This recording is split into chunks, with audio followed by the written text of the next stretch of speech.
Hello guys, welcome sa aking YouTube channel, and for today's video, tuturuan ko kayo kung paano mag-refill sa ating taxi driver account gamit si Paymaya. Kung hindi nyo natatanong, ako kasi ang ginagamit ko pang top up ay si GCash. Kaso lang, for today's video, nagkaroon kasi ng maintenance si GCash.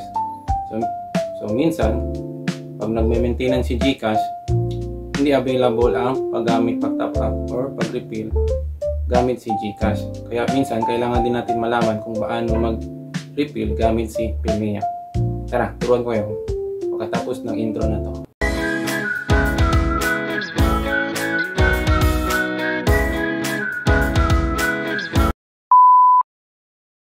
Para maka-refill gamit si Paymaya, buksan muna natin ang ating taxi driver app. Tapos punta tayo sa money.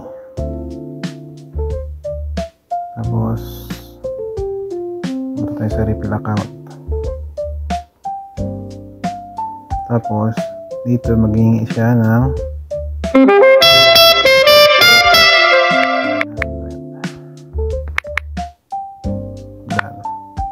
tapos pindutin ang refill. Ayan, pag pindutin natin ang refill, kailangan natin ng credit card. So, kung may credit card ka, pwede ka nang bumili agad ng load. Kung wala pa, kailangan mo ng virtual card.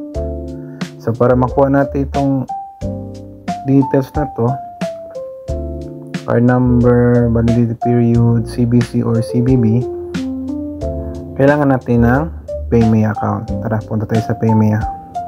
Ngayon, nandito na tayo sa Paymaya. Paalala, dapat po ay mayroon kayong sapat na balance sa inyong Paymaya account. Yan. Ngayon, para makuha natin yung kailangan natin, punta tayo dito sa card.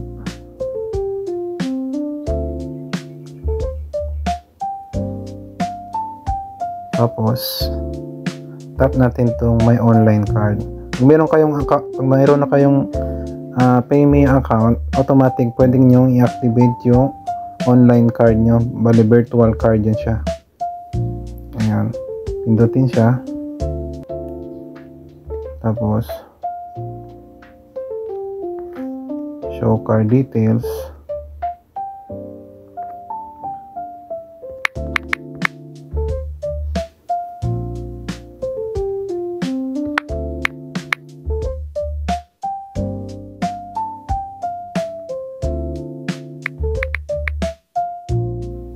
Ayan. Bale, andito na yung mga details. Yan ang gagamitin mo para ilagay mo dito. Ganyan lang guys para mag-top up or mag-refill sa taxi driver app gamit si Paymaya. Sana ay nasagot ko yung tanong mo. Kung meron ka pang ibang mga tanong, comment mo sa baba at pag-usapan natin. I-like mo itong video para mas marami pang makakanood. At saka mag-subscribe na rin kayo para sa mga susunod pang mga tips and tricks ko. Yun lang guys. Salamat.